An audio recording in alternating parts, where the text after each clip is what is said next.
small business owner. So you wish to be at one with your enterprise. First, you must attain inner peace of small business insurance. This is Zensurance. If you're self-employed, an entrepreneur, or a contractor, peace of mind is just a click away at zensurance.com, Canada's leading source for small business insurance. It's quick, easy, and affordable. Get an instant price today at zensurance.com. Frequency Podcast Network. Stories that matter, podcasts that resonate. So we're sharing this story with you today because it finally has an ending, even if it's a quiet one. The story of the so-called camel-toe toonie is one of our most popular episodes. But it was only this past week when Global News obtained an RCMP report that we learned exactly how the toonies you're about to hear about were spread, how far they've gone, and who was responsible, perhaps. A Chinese-Canadian businessman named Daishang He quietly pled guilty to spreading 90 boxes, each with 500 fake toonies into banks across the Greater Toronto area. But the RCMP believe he wasn't alone. Most interesting, however, and more relevant to this episode and perhaps what's in your pocket, is that a survey by the Royal Canadian Mint determined that, quote, a significant volume of counterfeit $2 coins were in circulation in the Toronto area. Previously, the Mint had tried to downplay just how many fake toonies were out there. So, what is a camel-toe toonie, and how do you know if you have one? That is part of the reason why we're sharing this episode. Enjoy. All I know is that I've looked through the bowl of change on my dresser more times this week than I have in the past 2 years. That's because, unbeknownst to me, and probably unbeknownst to you too, we are in the middle of something of a boom period for counterfeit toonies. And the ones circulating right now have some interesting features, including one that makes it easy for even a layperson to spot. I didn't have any of these toonies, but you may want to check yours. There are likely millions of them in circulation.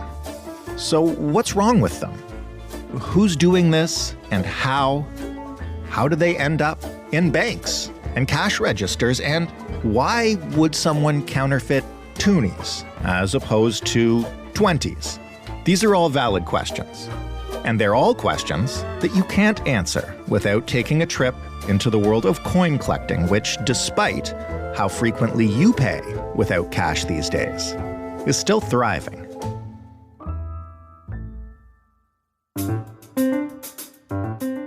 I'm Jordan Heath Rawlings. This is The Big Story.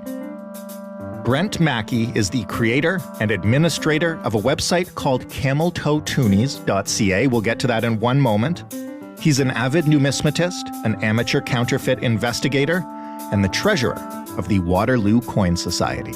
Hi, Brent. Hi. Why is it called camel-toe toonies? That was a name that we came up with to describe the main feature on counterfeit toonies that we're talking about. Polar bear's front right paw looks very much like the foot or the toe of a camel, hence the name. Just to rewind a little bit before we get into the camel-toe toonies, this is not the first time that somebody's bothered to counterfeit toonies. How long ago was the other time? So back in 2006, some police in Quebec, assisted by Revenue Quebec officials, were serving a warrant for GST evasion at a manufacturing facility. And when they entered, they discovered a whole bunch of $1 and $2 coins and production materials for them and equipment for it. It was the first main counterfeit operation for toonies here in Canada. And there were apparently millions of those coins that have been both produced, entered circulation, and discovered on site during that warrant serving. So there was that was definitely the first operation for counterfeits, and we can still find those in circulation today. Oh, I was going to ask. Yeah, I guess you don't just grab them all, right? Some of them just sneak past and keep going from hand to hand. Absolutely, absolutely. Coins and even banknotes in circulation, you can still find really old stuff in your change from time to time. It does get quite rare, but you can still find that, and it still proves true for those earlier Montreal-based counterfeits. How do you go about making a counterfeit toonie? If anything can be made, it can be counterfeit. All it takes to become a counterfeit toonie is to look like a toonie, smell like a toonie, feel like a toonie, and therefore it's a toonie. So a lot of these counterfeits, whether we're talking about the Montreal ones or the more modern camel-toe toonies, they're made using similar processes to what the Royal Canadian Mint does. They stamp out the two main components, the core and the ring, fit them together, and then impress the design on them, and you've got a toonie. Is it I mean, I guess it's a stupid question to ask because it's obviously worth it if people are doing it. But why counterfeit toonies? Like it seems like you might want to take your swings at a higher dollar value. Well, for sure. That's one of the questions that always gets asked. Why would anybody counterfeit a toonie? It's only $2. And you're absolutely right. It is only $2. But that's thinking on the individual coin level. If you think about how many counterfeits have been produced, and we're estimating probably about 5 million of them, give or take a little bit, that's a lot of money. So all of that cash can pay for a lot of raw materials to make these things, a lot of equipment to make them, and probably a nice beamer or two as well. So that makes a lot of profit when you're talking about that many counterfeit coins in circulation. But just to make one or two, no, it's not even remotely worth it. The individual costs for a press, much less any of the equipment or the raw materials, would far exceed the value of a few small toonies. So you have to be pretty sure that you're going to be able to make a whole lot of them and pass them off to justify the investment if you're going to do this? I would say so, yeah. I certainly wouldn't embark upon it unless I had reasonable assurances of being able to get rid of them. So let's talk about the most recent toonies then. When did we first start noticing that there was a new type of counterfeit in circulation? So we first heard about new counterfeits in July of 2020. And this is when somebody, a collector from the Greater Toronto area, posted onto two different places on the internet about finding 75 fake toonies in a single cash register till. They had been finding them since about March of 2020, so right around the beginning of the pandemic. And they provided detailed photos and descriptions of these coins and why they thought they were counterfeit and so on. So that was the first report. And then ever since then, people have been finding them in their change in circulation and more. And the story just kind of snowballed and evolved from there. What do we know about how they end up in circulation? I mean, I guess this applies to pretty much any kind of counterfeit, but toonies especially. How do you end up with 75 of them in one cash register? In that particular case, it was a retail establishment, so somebody would have had to come into that business and spend 3 rolls of toonies all at once.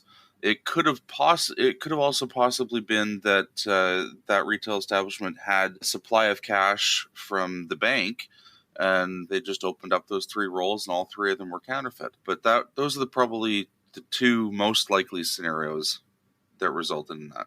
And so since 2020, these things have been sort of popping up here and there, or is there a particular place they're showing up? How do you try to get a handle on the scope of it? They've certainly been appearing in the highest quantities in the Greater Toronto area, but they have been found throughout southwestern Ontario and in much smaller quantities across the country. But Greater Toronto area seems to be the main center for these things and where they're most easily found. There's been other strong reports in a town near Belleville called Trenton, and I'm not sure entirely why that was a hot spot, but it certainly has been. But Greater Toronto area is definitely the key area of that. I'm located in Waterloo region, and I have no trouble finding those coins in boxes of toonies obtained locally either. What do we know about who's making these coins? I understand there's been one arrest in this case so far. That's correct. So in May of this year, the RCMP put out a press release saying that they had made an arrest, and that was a gentleman out of Richmond Hill, Ontario, and he'd been charged with uttering counterfeit money and possession of counterfeit money.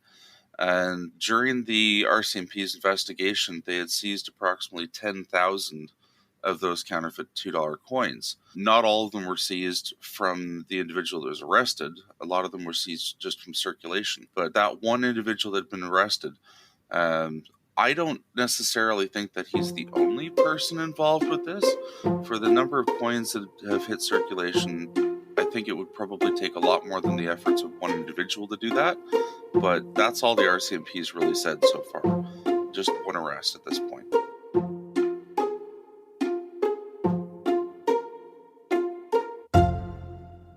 Be honest, when was the last time you thought about your current business insurance policy? If your existing business insurance policy is renewing on autopilot each year without checking out Zensurance, you're probably spending more than you need. That's why you need to switch to low-cost coverage from Zensurance before your policy renews this year. Zensurance does all the heavy lifting to find a policy, covering only what you need, and policies start at only $19 per month. So if your policy is renewing soon, go to Zensurance.com and buy your policy online in just a few minutes. Zensurance, mind your business. A few minutes ago, you threw out a number of 5 million counterfeits in circulation, or 5 million counterfeits. How do you get to that number? Like, how do you look at the number of coins that have been found to be counterfeit and the 10,000 that the RCMP has and build off that to try to figure out the true number? So I've been looking through boxes of toonies the last year or so and counting up how many I've been finding and comparing that to the number of real ones and so on.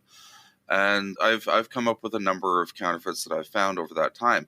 I've compared that to the total number of genuine toonies that the Royal Canadian Mint has produced since they began in 1996. And that number is approximately 1 billion genuine toonies. So if I take the number of counterfeits that I've found as a proportion of real ones, and I extrapolate that out over the total number of genuine coins that have been produced, and adjust it to say that what I'm seeing here is probably a little higher than the national average, I've come up with about 10 million counterfeits probably in circulation.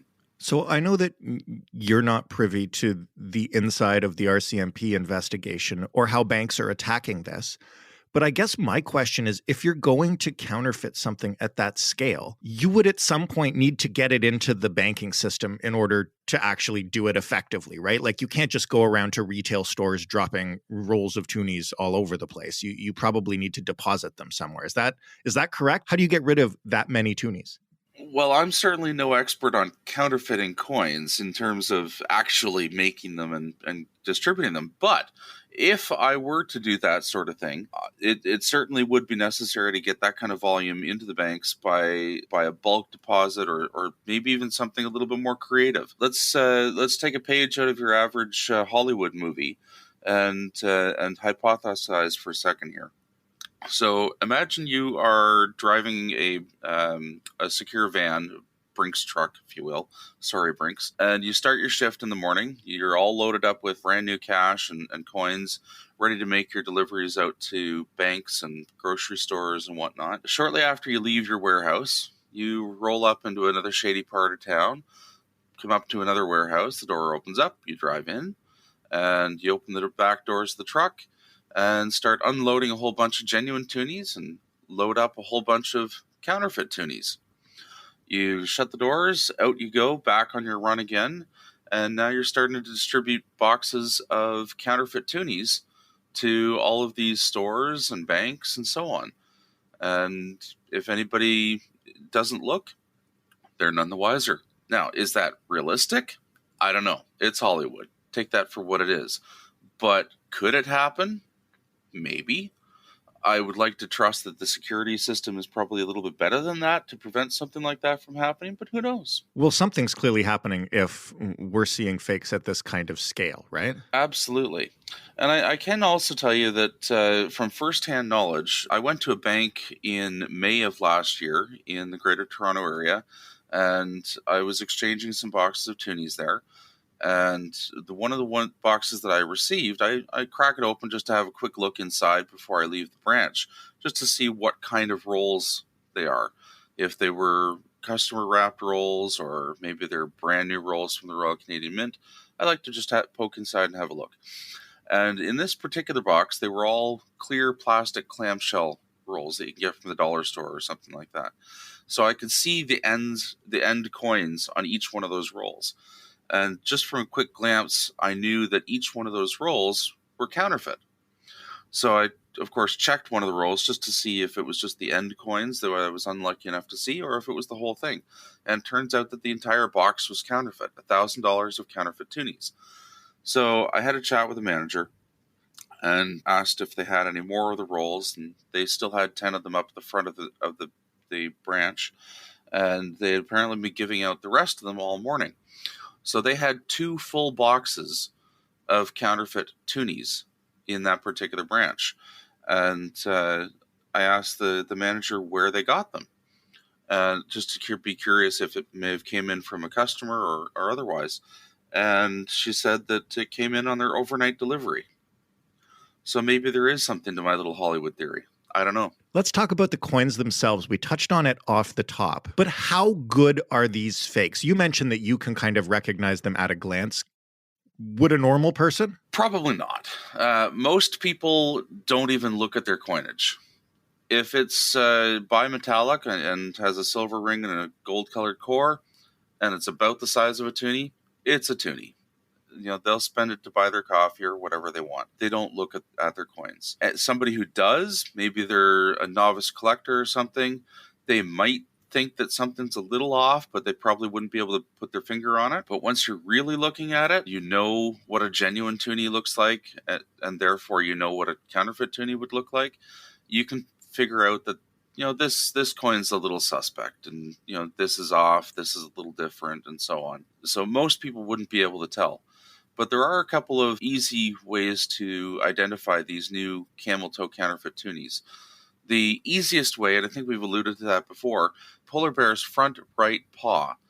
And if that looks like a split toe or a split hoof there, that's going to be a counterfeit toonie. Hands down, you can do a full stop right there. Don't even need to verify anything else. There are a few other features as well, notably some font differences in the date or the lettering around the Queen's portrait. There's some differences in the maple leaf that are on the back of the toonie, a very minor feature that nobody's going to be able to look at unless they can have a magnifying glass. There's some initials on the portrait of the genuine coins that simply aren't there on the counterfeits. And there is some weight differences as well, but nobody's going to be able to tell those just by holding a coin in their hand. The easiest way, of course, is that the polar bear's paw. What should someone do if they're looking at their toonie right now and being like, oh crap, I have one of these things? Well, you can't spend it, because now that you know that it's counterfeit, spending it would be illegal. So my suggestion, just go to your bank and say, hey, I believe this coin is probably counterfeit. Can I swap it out for a genuine one? And see what they say. Some banks are going to be accommodating, other banks won't. At the end of the day, if a bank has reason to believe that you did not get that coin from them or whatever, they may refuse to take the counterfeit coin. Counterfeit coins and banknotes are unfortunately a hot potato situation. Nobody wants to get stuck with them. And trying to get rid of them is passing a counterfeit, and that's a crime. So I would just say try to take it to your bank, see if they'll take it and give you a genuine one. So once you know it's fake, you can't do anything with it other than ask politely if somebody will replace it for you. You can't even take it back to the Canadian... I said take it back to the Canadian Mint, but of course it never came from there. No, even the Royal Canadian Mint, they wouldn't do anything for you. I mean, even the Canadian Mint doesn't interact with genuine coins in that sort of a retail level. They don't have a cashier at the mint, and you can't go up to the mint and say, hi, I'd like a couple of rolls of toonies. They don't have that ability, nor does the Bank of Canada for banknotes. So that's a non-starter route, but definitely try your local bank and see what they say. So what comes next for the camel-toe toonies and the investigation. I guess we're waiting to see if anybody else will be charged. And I guess you're expecting to continue to find these in circulation for years and years, as you are with the first batch still now. Yeah, absolutely. It's in the hands of the RCMP right now in terms of the legal investigation to see who's behind this, how they're doing it, charge the perpetrators and get them off the streets and that sort of thing. And so far, they've only made that one press release back in May and one arrest that was mentioned in there as well. In terms of fixing up what's in circulation, that falls under the responsibility of the Royal Canadian Mint and their partners that they work with in managing the currency system.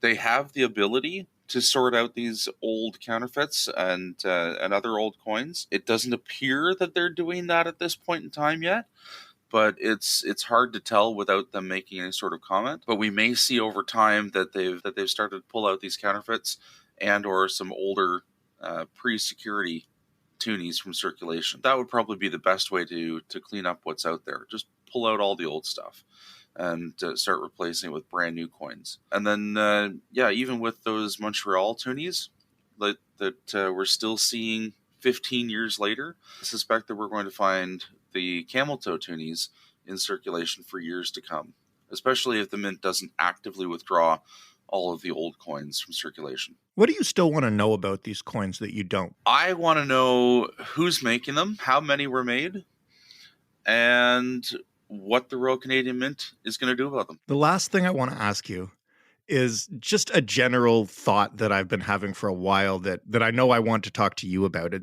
Since the pandemic began, I can count, I think, on like two hands the number of times that I've paid with a bill and gotten change in coins and haven't even really looked at it. How do you feel about that transition that is occurring for a number of people? Like, you love coins, right? Like, what does it mean to you to kind of see this transition happening? Well, I think it's there's two sides to that. If you look at the statistics from the Royal Canadian Mint and the Bank of Canada, cash is being used more than ever. There's more cash in circulation than there ever has been. And those stats are public and can be obtained on the internet as well. But if you talk to a lot of individuals, there's this perception that the economy is moving towards more of a cashless society, and people are using debit cards and credit cards and things like e-transfers more and more. As a coin collector, I certainly would love to see people use cash more and more and more, because that means there's more in circulation, more interesting things to find, and more collectibles out there, and maybe even more collectors. If we were to be moving towards a cashless society, certainly that would go the other way. But it could also mean that people have more of a reminiscence for cash, and they're starting to pay attention to their cash a little bit more because they don't see it as often. So maybe that might foster a little bit more collecting as well. So it's a double-edged sword. There's more than one side to the story. Brent, thank you so much for taking the time for us today. My pleasure. It's been fun. Brent Mackie, and you can find out everything you need to know about these toonies at cameltoetoonies.ca. You can find out everything you need to know about us at thebigstorypodcast.ca, and you can tell us everything you think about us by clicking on the survey at the top of the page. You can also talk to us on Twitter at TheBigStoryFPN. You can email us, hello@thebigstorypodcast.ca, and you can call and leave a voicemail, 416-935-5935. You can get The Big Story wherever you get your podcasts. You can like us or subscribe to us or follow us or rate us or review us or do anything you want, especially download. Thanks for listening. I'm Jordan Heath Rawlings. Have a great long weekend. We'll be back with a special episode for you on Labor Day.